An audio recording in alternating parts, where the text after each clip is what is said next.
I wanted to share some last thoughts on Spelljammer. Now, a lot of people have called Spelljammer a gaming world, and I never really thought of it as a game world.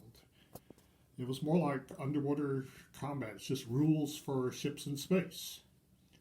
If there was a Spelljammer game world, the Astromundi cluster would be it. But it didn't seem like a game world to me. It was not organized enough. In fact, they kind of published a whole bunch of disorganized crap with no connection at all. A big example of that is the 20 different variations of giant space hamsters that were published in the Monstrous Compendium supplement. Any idea came into their heads for Spelljammer, instead of developing it further, they just published it, went straight to publication.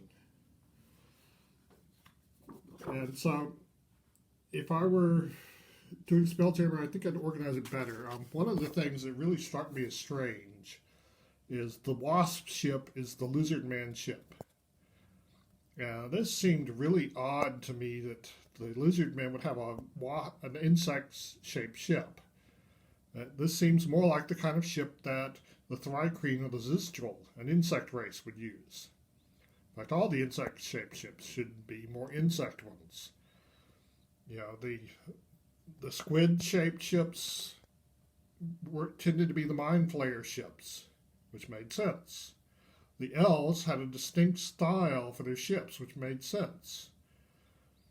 But the Lizardman, this didn't seem like the Lizardman ship. I don't know what would be, but not this. So, Spelljammer had kind of an identity crisis. They didn't know what they wanted to do with it, and I've thought there's several different ways you could go with Spelljammer. You could make it like the Apollo program, where you and your kingdom and another kingdom, or your lord and another lord, have mages that are working on trying to invent a helm and put it on a ship and be the first to go into space. Your race, having a space race, and once you get there, everywhere you go, nobody has ever been there before. Another way to do that is to do it sort of like Star Trek or Babylon 5, but where you have multi-sphere empires where every planet is settled by a full Spelljammer culture. There are multiple trading ships going between spheres. There are fleets of warships. If you do this, you should have at least 3 factions that are contending against each other, and each faction should be at least 3 spheres big. And you could have some spheres between them that are like the neutral zone. Maybe even put the Rocker Brawl as a neutral meeting place between the 3 factions. Could be more than 3 factions. Could be like 5 factions or 7. And the factions should, it could be like a human empire, a Mind Flayer empire, an elf empire, things like that.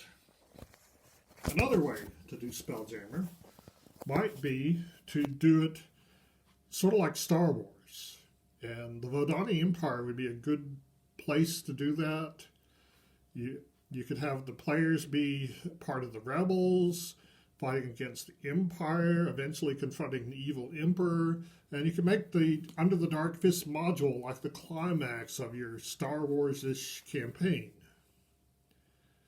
But when you're making worlds for Spelljammer, I would avoid making spherical Earth-type worlds. You want space to be weird. You want space to defy the laws of science. So I would look into the original box set for lots of planetary ideas, and also look at Jules Verne and science fiction from the 1930s and before for ideas about what the planets are actually going to be like. It should probably be very rare that there should be a planet that you can't go to because it has a poison gas atmosphere like Venus, or it's a science-obeying gas giant like Jupiter, or it's airless like Pluto and the Moon. You want the planets to be places you can go to for the most part. Weird places, live worlds, cluster worlds, worlds held up by star beasts, irregular shaped worlds. And the Spelljammer stuff that was published, far too little of it was interesting enough. So when this came out, it was new. And I was playing it as it was coming out, and I was showing almost all the cool new stuff to my players, and they didn't really appreciate it. And because they were just throwing everything out there, it was a disorganized mess. I think if I ran it again, I would limit which races are in space, which ships they have. So it'd be a limited number. You'd know at a glance who's flying the insectoid ships once you met the people who fly those ships. And, so if there's a new type of elf ship, it'd look like an elf ship, and you'd know that's the elves. So, but, when it came out, I showed the players everything. It was too much. So limit the Spelljammer stuff in your campaign.